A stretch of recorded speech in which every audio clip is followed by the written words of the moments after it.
जो मैं आपको समझाने जा रहा हूँ वह समय पर आधारित फिबोनाची उपकरण है और आप इसका उपयोग उन लोगों के साथ कर पाएंगे जो कीमत पर आधारित हैं।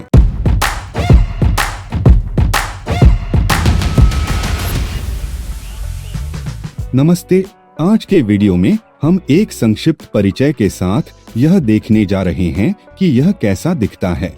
मूल रूप से आज के वीडियो में हम जो देखने जा रहे हैं वह यह है कि फिबोनाची समय क्षेत्र और एक नए संकेतक का उपयोग कैसे करें जो लंबे समय से ट्रेडिंग व्यू प्लेटफॉर्म पर सभी के लिए मुफ्त है। इससे पहले यह एक संकेतक था जो अस्तित्व में नहीं था, क्योंकि इस वीडियो में आप जो फिबोनाची समय क्षेत्र देखने जा रहे हैं वह ठीक एक प्रक्षेपण है जिसमें कुछ कमियां थीं। मैं यह बताने जा रहा हूं कि तकनीकी विश्लेषण में इसका बहुत अधिक उपयोग क्यों किया जाता है और उनके पास भविष्यवाणी की एक डिग्री है, यानी उनके पास 70% डिग्री सफलता है। फिबोनाची समय क्षेत्र लेकिन चूंकि वे प्रवृत्ति पर आधारित नहीं हो सकते हैं, इसलिए पहले जिन संकेतकों का उपयोग किया गया था उनमें दो अनुमानित बिंदुओं का उपयोग किया गया था, जैसे कि यह एक झटका था कैसे भिन्न है जो केवल समय क्षेत्र को प्रोजेक्ट करता है, जो कि बहुत अच्छा भी है। अध्ययन इसे काफी हद तक सफलता देते हैं और आज के वीडियो में भी यदि आपने पिछला वीडियो नहीं देखा है तो आप इसे पिछले वीडियो के साथ ठीक से जोड़ पाएंगे, जिसमें मैं समझाता हूं कि फिबोनाची रिट्रेसमेंट टूल का उपयोग कैसे करें और फिबोनाची विस्तार उपकरण फिबोनाची और आज के वीडियो के साथ वे कीमत और समय के अनुसार फिबोनाची को क्लस्टर करने में सक्षम होने के लिए सब कुछ संयोजित करने में सक्षम होंगे, क्योंकि वे जानेंगे कि मूल्य का विश्लेषण कैसे किया जाता है और समय का विश्लेषण कैसे किया जाता है। आज का वीडियो वाकई बहुत कीमती है। दूसरे के साथ आज का वीडियो एक ऐसा वीडियो है जो आपको एक बहुत बड़ा टूल देगा। आज के वीडियो में मैं जो कर रहा हूँ वह वास्तव में कुछ ऐसा है जिसे आप इंटरनेट पर आसानी से नहीं ढूंढ पाएंगे, या जैसा कि यहाँ बताया गया है, क्योंकि यह बहुत ही शक्तिशाली संयुक्त उपकरण है। बिना आपको अधिक बोर किए बहुत अच्छी तरह से अब हम यहाँ स्क्रीन पर हैं। हम S&P 500 के चार्ट पर हैं। पाई से जो वास्तव में S&P 500 ETF है। हम एक दैनिक चार्ट पर हैं, यानी प्रत्येक मोमबत्ती एक दिन का प्रतिनिधित्व करती है। हम जून 2019 के बाद से हुई पिछली घटनाओं पर एक नजर डालने जा रहे हैं। हम इसका शीघ्रता से विश्लेषण करने जा रहे हैं। यहाँ हमारे पास एक झूला है, हमें एक झटका लगा है जो दो भागों में हुआ है। जी हाँ, अब देखना यह है कि ये झटके किस स्तर तक आए और फिर हमारे पास असफलताओं से मूल स्विंग का प्रक्षेपण होता है। यह हमेशा तरंग बी के अंतिम स्तर से प्रक्षेपित होता है, अंतिम घटना से तरंग बी का। इसलिए पिछले वीडियो में याद रखें कि मैं ऊपर छोटा कार्ड छोड़ने जा रहा हूं। यदि आपने इसे नहीं देखा तो हमने देखा कि एक स्विंग की पहचान करें, पहले हमें रिट्रेसमेंट की भी पहचान करनी होगी और हम फिबोनाची रिट्रेसमेंट को चिह्नित करते हैं। ध्यान दें कि यह 61.8% के स्तर 2, 3, 4 बार तक पहुंच रहा है और अंतिम स्तर 61.8% से बाहर आना शुरू हो गया है। यहाँ कहते हैं यह तरंग बी है। हाँ, थोड़ा जटिल। यह तरंग है और यह तरंग बी, तरंग सी विस्तार से प्रक्षेपित होने लगती है। तो हमारे पास पहला स्विंग है। हम जानते हैं कि यह कितनी दूर तक जाता है, कि यह किस स्तर पर वापस जाता है, और हम यह भी जानते हैं कि एक्सटेंशन की गणना कैसे की जाती है। एक्सटेंशन की गणना निम्न तरीके से की जाती है। हम तरंग लेते हैं और इसे तरंग बी के अंत से प्रक्षेपित करते हैं। ठीक है, तब हमारे पास यह 0.9 के साथ 313 पर आता है। यदि पहले यह 61.8% तक पहुंचता है, जो कि 300 अंक है, और फिर यह 0.9 के साथ 313 तक पहुंच जाता है, जो इस क्षेत्र में 100% विस्तार है। खैर, अब हम जानते हैं कि यह किस कीमत तक पहुंचने वाला है, लेकिन जब हम व्यापार कर रहे हैं तो हम नहीं जानते कि उस कीमत तक पहुंचने में कितना समय लगेगा। तो हम कैसे संपर्क कर सकते हैं? किस कीमत पर, कितने बजे? मूल रूप से यह किस समय सीमा में इस विस्तार तक पहुंच जाएगा। अच्छा, यदि अस्थिरता अचानक नहीं बदलती है और वे अस्थिरता की स्थिति में रहती हैं, तो हमें यह जानना होगा कि इस स्विंग को विकसित करने के लिए क्या करना होगा, जो कि पहले का विस्तार है। यदि अस्थिरता व्यवस्था नहीं बदलती है तो इसे उसी समय विकसित करना चाहिए ताकि उसमें सामंजस्य हो। शेयर बाजार की चाल में अस्थिरता के मामले में एक सामंजस्य है। अगर ऐसा है तो अस्थिरता बहुत अधिक नहीं है और प्रवृत्ति को परिभाषित किया गया है। इस तरह आप स्विंग को अच्छे से प्रोजेक्ट कर सकते हैं। तो हमारे पास दो उपकरण हैं। एक जो बहुत पहले इस्तेमाल किया गया था वह है फाइबोनाची समय क्षेत्र। फाइबोनाची समय क्षेत्र हमें पहले स्विंग के अंत से पहले स्विंग को प्रोजेक्ट करने की अनुमति देता है। इसके साथ समस्या यह है कि यह झूले की पुनरावृत्ति को ध्यान में नहीं रखता है। यही वह जगह है जहां मैं आपको दिखाने जा रहा हूं। आप देखिए, मैं वेव ए के पहले भाग पर क्लिक करता हूं और मैं वेव ए और वॉयला के अंत पर क्लिक करता हूं। यह मुझे कोई अन्य क्लिक करने की अनुमति नहीं देता है। यहाँ स्क्रीन पर हमें वास्तव में 1.618% का मान बदलना होगा। क्यों? क्योंकि अगर हम इस बिंदु से अनुमान लगा रहे हैं तो 1.618% 161.8% नहीं है, यह 0.618% है, क्योंकि कोई इसे पहले से ही यहाँ से प्रक्षेपित कर रहा है। अगर हम स्विच करते हैं और इसे रैंक 1 पर रखते हैं, ध्यान दें कि यह इसे यहाँ से प्रोजेक्ट करता है। इसलिए जब हम 1.618% प्रोजेक्ट करते हैं तो हमें यह ध्यान रखना होगा कि यह वास्तव में 0.618% है। हाँ, यह इसे यहाँ से प्रोजेक्ट करता है। 2 100% है और जो 3 हमारे पास है वह वास्तव में 200% है। अर्थात 100% हमेशा सटीक रूप से घटाया जाता है क्योंकि यह इस स्तर से अनुमानित है। अब यह सब बुरा नहीं है, आपको इसे ध्यान में रखना होगा। लेकिन यदि आप इस स्विंग को प्रोजेक्ट करते हैं तो आप इसे यहाँ से प्रोजेक्ट कर रहे हैं। आप यहाँ क्या हो रहा है इस पर ध्यान नहीं दे रहे हैं। आप वेव बी के रिट्रेसमेंट को ध्यान में नहीं रख रहे हैं। अब फाइबोनाची समय क्षेत्र की इस कमी को पूरा करने में सक्षम होने के लिए संकेतक विकसित किए जाने लगे। और मुझे गलत मत समझो, मुझे फिबोनाची समय क्षेत्र पसंद है। वास्तव में यह पेशेवर व्यापारियों द्वारा सबसे अधिक उपयोग किए जाने वाले संकेतकों में से एक है और इसकी 70% सटीकता दर है, जो विश्लेषण में बहुत कुछ जोड़ता है। यह विश्लेषण में इसे रखने के लिए बहुत कुछ जोड़ता है क्योंकि आप समय का अनुमान दे सकते हैं। लेकिन अगर हम एक उपकरण का उपयोग करते हैं जो अस्थायी डिग्री को मापता है, फाइबोनाची समय क्षेत्र जो फिबोनाची समय क्षेत्र के समान है, यह एक प्रक्षेपण है क्योंकि यह हमें 3 बिंदु लेने की अनुमति देता है, क्योंकि यह हमें अनुमति देता है जहां परियोजना से चुने। फाइबोनाची समय क्षेत्र हमें प्रोजेक्ट करने की अनुमति नहीं देता है क्योंकि यह केवल 2 बिंदुओं के साथ कार्य करता है, जैसे कि यह रिट्रेसमेंट था। ध्यान दें कि मैं रिट्रेसमेंट को मिटा देता हूँ। जब मैं रिट्रेसमेंट को चिह्नित करता हूँ तो मैं 2 अंक लेता हूँ और यही वह है। आप इसे कहीं से भी प्रोजेक्ट नहीं कर सकते क्योंकि रिट्रेसमेंट प्रोजेक्शन नहीं है। तीसरे की गणना करने में 2 अंक लगते हैं। फाइबोनाची समय क्षेत्र तीसरे की गणना करने के लिए 2 अंक लेता है, जो समय क्षेत्र है। यह इस बिंदु और इस बिंदु को लेता है और स्वचालित रूप से उन्हें इस बिंदु से प्रोजेक्ट करता है। इसलिए यहाँ हमारे पास 100 है। गलत न समझें, यह 61.8% होगा। यह वास्तविक 100% यहाँ से अनुमानित होगा। अर्थात इस समय सीमा में यह इस समय सीमा के समान है और यह समय सीमा इस समय सीमा में 200% है। क्या तर्क अब तक समझ में आया है? खैर, मैं कोशिश करता हूँ कि वीडियो बहुत लंबा न हो ताकि वे उबाऊ न हो। मैं कोशिश करता हूँ कि इसे बहुत लंबा न बनाया जाए। आइए देखते हैं। फिर मैं कोशिश करूंगा कि मैं बहुत ज्यादा न दोहराऊं। प्रवृत्ति आधारित फाइबोनाची समय क्षेत्र उस फाइबोनाची समय क्षेत्र से भिन्न है जिसका हम पहले उपयोग कर रहे थे, क्योंकि यह हमें बिंदु बी से प्रोजेक्ट करने की अनुमति देता है। अंतिम बिंदु बी से आप देखेंगे कि मैं 3 बिंदु लेने जा रहा हूँ।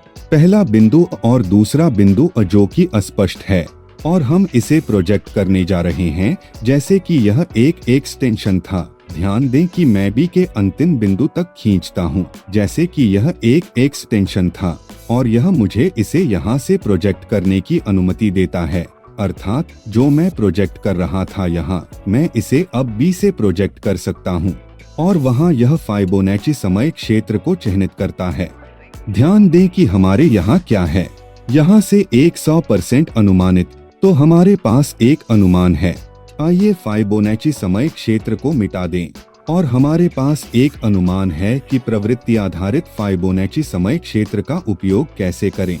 क्योंकि हम इसे प्रक्षेपण के एक ही बिंदु से उपयोग करते हैं और यह हमें स्कोर करने की अनुमति देता है। हम इसे एक आयत के साथ चिह्नित करने जा रहे हैं। यह हमें उस समय सीमा को चिह्नित करने की अनुमति देता है जिसमें उद्देश्य तक पहुंचने वाला है। और ध्यान दें कि लक्ष्य उसी दिन मिलीमीटर तक प्राप्त किया जाता है। 100% लक्ष्य को 100% फाइबोनैची समय क्षेत्र के साथ मारा गया है। हम इसे यहाँ एक त्रिकोण के साथ चिह्नित करने जा रहे हैं।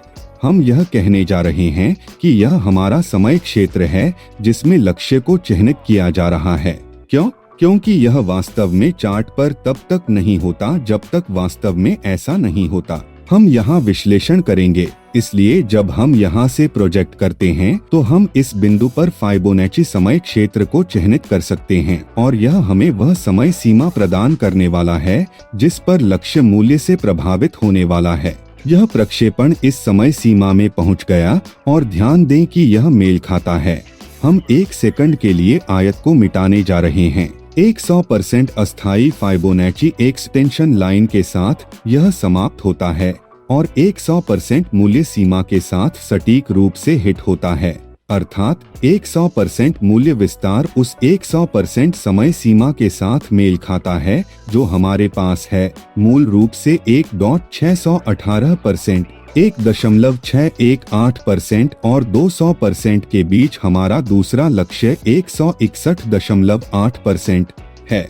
हाँ, 331.10 यहाँ हमारे पास अन्य फाइबोनैची समय क्षेत्र या अन्य फाइबोनैची समय विस्तार है जो हमें यह चिह्नित करने जा रहा है कि कीमत न केवल कीमत के लिए कितनी दूर जा सकती है बल्कि उस समय के लिए भी जो कीमत पहुँचने में लगने वाली है। मूल रूप से यह कोई पूर्वाभ्यास वीडियो या कुछ भी नहीं है। आप जानते हैं कि मेरे चैनल पर वीडियो का पूर्वाभ्यास नहीं किया जाता है। ऐसा नहीं है कि मैंने इसे बिना किसी उद्देश्य के चुना है। यदि आप चाहें तो एक और संपत्ति रख सकते हैं। हम इसे तेजी से करने जा रहे हैं, जो बाजार में अभी तक नहीं हुआ है उसके साथ हम इसे करने जा रहे हैं।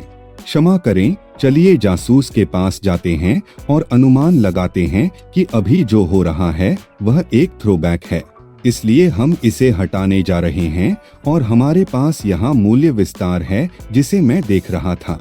हमारे यहाँ मूल्य विस्तार है, हमारे पास वह लहर है जिसे हम प्रोजेक्ट करते हैं। मान लीजिए कि वेव भी यहाँ समाप्त होता है, हम अभी तक नहीं जानते हैं, लेकिन मान लें कि वेव भी यहाँ समाप्त होता है। हम चाहें तो उन्हें लेबल कर सकते हैं। देखिए, हम इस तरंग को लेबल करने जा रहे हैं, हम इस तरंग को भी लेबल करने जा रहे हैं और हम यह देखने जा रहे हैं कि तरंग सी कितनी दूर जा सकती है। इसलिए हम प्रवृत्ति आधारित फाइबोनैची समय क्षेत्र के साथ प्रोजेक्ट करने जा रहे हैं। इसलिए हम तरंग को तरंग बी के अंत से प्रक्षेपित करने जा रहे हैं और यह हमें वह मूल्य सीमा में देता है। छोटा परिचयात्मक विराम, यदि आपने चैनल को सब्सक्राइब नहीं किया है तो आप किससे जुड़ने का इंतजार कर रहे हैं। हम पहले से ही चैनल को सब्सक्राइब कर चुके हैं 13,833 और आपके पास ट्रेडिंग के लिए सबसे अच्छी जानकारी और जानकारी की गुणवत्ता होगी। तो हम इंतजार कर रहे हैं कि आप चैनल को सब्सक्राइब करें कृपया। और यह हमें देता है कि प्राइस रेंज में यह इस टाइम स्लॉट में 61.8% और इस टाइम स्लॉट में 100% तक पहुंचना चाहिए। तो हम समय सीमाओं को चिह्नित करने जा रहे हैं। यह पहली बार सीमा होगी, यह दूसरी बार सीमा होगी। 100% के लिए हमारे पास 61.8% नहीं है, हम इसे यहाँ चिह्नित करने जा रहे हैं। 61.8% हमारे पास है। तो यहाँ अब हाँ, हमारे यहाँ पहली समय सीमा है, हमारे यहाँ दूसरी समय सीमा है और हमारे पास अंतिम क्षेत्र में तीसरी समय सीमा है। जो इस समय सीमा यहाँ होगी तो वे हमारे मूल्य क्लस्टर समय होंगे और यहाँ आने वाले रुझान के आधार पर फाइबोनाची समय सीमाएं यहाँ आने वाली प्रवृत्ति के समान गति और अस्थिरता होगी। यह हमें फाइबोनाची समय क्षेत्र की तुलना में थोड़ी अधिक सटीकता देता है, क्योंकि फाइबोनाची समय क्षेत्र इसे यहाँ से प्रोजेक्ट करता है। इसलिए हमें अंतिम स्तर पर जाना होगा और पहले 5 स्तरों को लगभग छोड़ देना होगा, क्योंकि वे इस बात पर ध्यान नहीं देते कि इस रिट्रेसमेंट में क्या होता है। उस रिट्रेसमेंट के लिए हमें इस मामले में नया स्विंग ऊपर या नीचे देने के लिए समय लगता है। इसलिए मूल रूप से मैं प्रवृत्ति आधारित फाइबोनाची समय क्षेत्र का उपयोग करने की सलाह दूंगा, जो कि फाइबोनाची समय क्षेत्र का एक वृद्धि है, क्योंकि हमारे पास अनुमान आधारित हो सकता है लहर बी में क्या हुआ। अगर मूल्यस्मय क्षेत्र की लहर से सिर्फ प्रक्षेपण नहीं तो ठीक है। मूल रूप से यह हमें क्या देता है? पहली बार हमारे पास 9 जून 2020 के लिए, दूसरा हमारे पास 22 जून से 10 जुलाई तक है और अगला हमारे पास 13 जुलाई से 24 जुलाई तक मंदी के विस्तार के लिए है। यह मानते हुए कि वे मंदी के विस्तार हैं। मान लीजिए तरंग भी यह है, यह एक भी तरंग है और प्रक्षेपण यहीं से आ रहा है। हम अभी तक नहीं जानते हैं, लेकिन यह इस बात पर जुआ खेलने जैसा होगा कि दोनों कीमतों के लिए संभावित डाउनट्रेंड विश्लेषण क्या होगा। यहाँ हम विश्लेषण करते हैं कि मूल्य प्रक्षेपण क्या है और यहाँ हम विश्लेषण करते हैं कि समय प्रक्षेपण क्या है। तो मुझे उम्मीद है कि आपको पिछली व्याख्या पसंद आई होगी। मैंने इसे यथासंभव संक्षिप्त बनाने की कोशिश की। इन चीजों को तकनीकी विश्लेषण पाठ्यक्रम 1 में भी देखा जाता है। मैं उन चीजों को भी जोड़ूंगा जो इन विषयों से संबंधित हैं तकनीकी विश्लेषण पाठ्यक्रम 1, ताकि यह बेहतर ढंग से समझ सके कि कैसे उपयोग करना है क्लस्टर और उन्हें अन्य उपकरणों के साथ कैसे बढ़ाया जाए। इस वीडियो में जो YouTube पर निःशुल्क है, मुझे आशा है कि यह समझ में आ गया है और वे इस उपकरण का उपयोग मूल्य विस्तार और समय विस्तार दोनों की पहचान करने के लिए एक बहुत ही शक्तिशाली तरीके से कैसे कर सकते हैं। और जब हम इसे तरंग बी से प्रोजेक्ट कर सकते हैं तो इसमें सुधार क्यों होता है? क्योंकि हम इस बात को ध्यान में नहीं रखते हैं कि लहर बी से कीमत और कीमत की अस्थिरता का क्या होता है और लहर बी से विकसित होने में लगने वाला समय क्या होता है। हाँ, मूल रूप से प्रक्षेपण 3 बिंदुओं के साथ प्रक्षेपण के रूप में किए जाते हैं और तीसरे बिंदु की गणना करने के लिए झटके, जहां कीमत में एक विभक्ति है, 2 बिंदुओं के साथ सेटबैक और समय क्षेत्र के रूप में किए जाते हैं।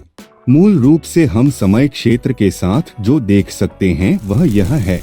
अगर हम इसे यहाँ और यहाँ समय क्षेत्र में प्रोजेक्ट करते हैं तो यह हमें देगा कि इस बिंदु से कीमत में बदलाव या प्रवृत्ति में बदलाव होना चाहिए और हम विस्तार के लिए फाइबोनाची समय क्षेत्र की गणना करने के लिए सटीक रूप से जाएंगे। हाँ, यह कहते हैं समय क्षेत्र की गणना रिट्रेसमेंट के लिए की जाती है और एक्सटेंशन की गणना एक्सटेंशन के लिए की जाती है।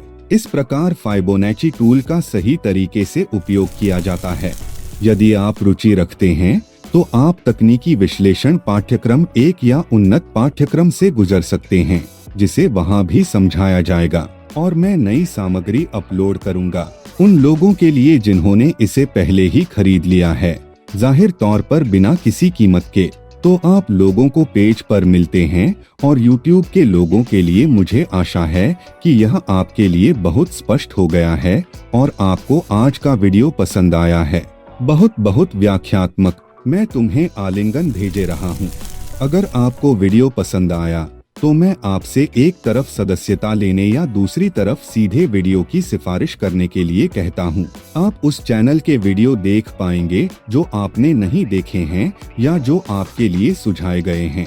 और यदि आप दोनों पहले ही कर चुके हैं तो कृपया चैनल को अपने दोस्तों के साथ साझा करें जो ट्रेडिंग में रुचि रखते हैं, क्योंकि यहाँ वे बहुत मूल्यवान जानकारी प्राप्त करने में सक्षम होंगे। इसलिए मैं आपका बहुत धन्यवाद करता हूँ। बुधवार को आने वाले अगले वीडियो में आपको देखने के लिए धन्यवाद। अलविदा।